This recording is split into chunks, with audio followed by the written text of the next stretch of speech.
hey, this was a huge game not that long ago. I remember a season ended, I believe it was 2019 with the 49ers and the Seahawks. The final game of the season determined the number 1 seed. They opened the year in Seattle this year. Brock Purdy overcame some miscues. They had multiple missed field goals. The 49ers did. They hang on to beat the Seattle Seahawks in Sam Darnold's debut with Seattle. 17-13, the final. Not great for Brock Purdy, but good enough. Christian McCaffrey back with 142 yards from scrimmage, which is exactly what they're going to need on a regular basis. Mostly from their passing game. Yes, 73 passing, 69 rushing.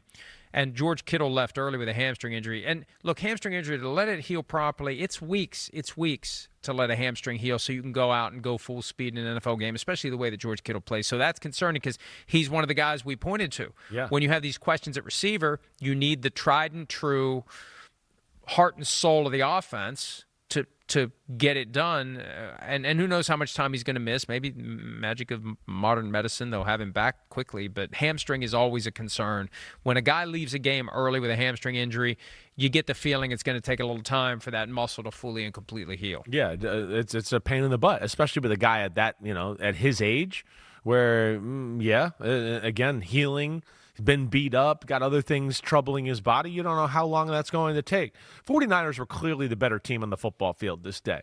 It's just that the 49ers made some mistakes, like you talked about.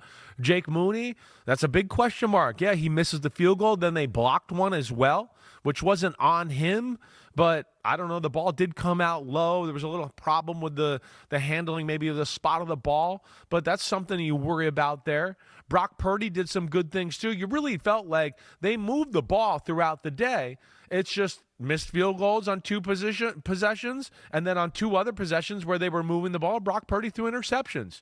He played really good, though, other than that. He made not only the plays he's supposed to make within the system, but the one thing with Brock Purdy that we saw last year is, he can color outside the lines a little bit. And we saw that too yesterday, especially with the throw he made at the end of the football game that put them up 17-13.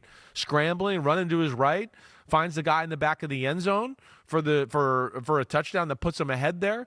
But, yeah, good win for the 49ers, and especially up there. That defense is good. It's Seattle. Week 1, it doesn't get any tougher than that. Mike McDonald, that defense, all of that. The problem is Seattle, it's the same thing we kind of always talk about. I mean, they made some mistakes too, but they couldn't really run the ball. They couldn't do that. Jackson Smith-Njigba is the only guy they could throw the football to going forward. And we're going to see, is Cooper Kupp or one of these guys going to be a part of the offense more? And pass protection still seemed to be an issue, especially late in the game, because Nick Bosa is the one that won it and closed the door on the game by getting the strip sack fumble by pushing the right tackle into Sam Darnold. Sam Darnold had 150 passing yards. 124 of them went to Jackson Smith-Njigba. That's not I can't sustainable. recall a percentage like that to one guy. Right. Cooper Kupp was targeted 3 times. Smith-Njigba 13 times. Kupp had 2 catches for 15 yards. I remember they paid it's like after the Rams cut him, it's like the Seahawks gave him a pretty good contract. Exactly. They're right. expecting more than that from Cooper Kupp. And back to the 49ers. Your guy Kyle Shanahan after the game said all the right things about Jake Moody, and Jake Moody's had issues in the past. We're in this age of the cyborg kicker. And when you have a guy that's doing things we used to see with missed field goals, and we used to expect and accept a missed field goal, hey, it goes to the territory. You get these guys who are automatic from 60 plus now. It's a little glaring when your kicker, when the margins are tight and the games are close, and a kick here or a kick there can cost you a playoff berth.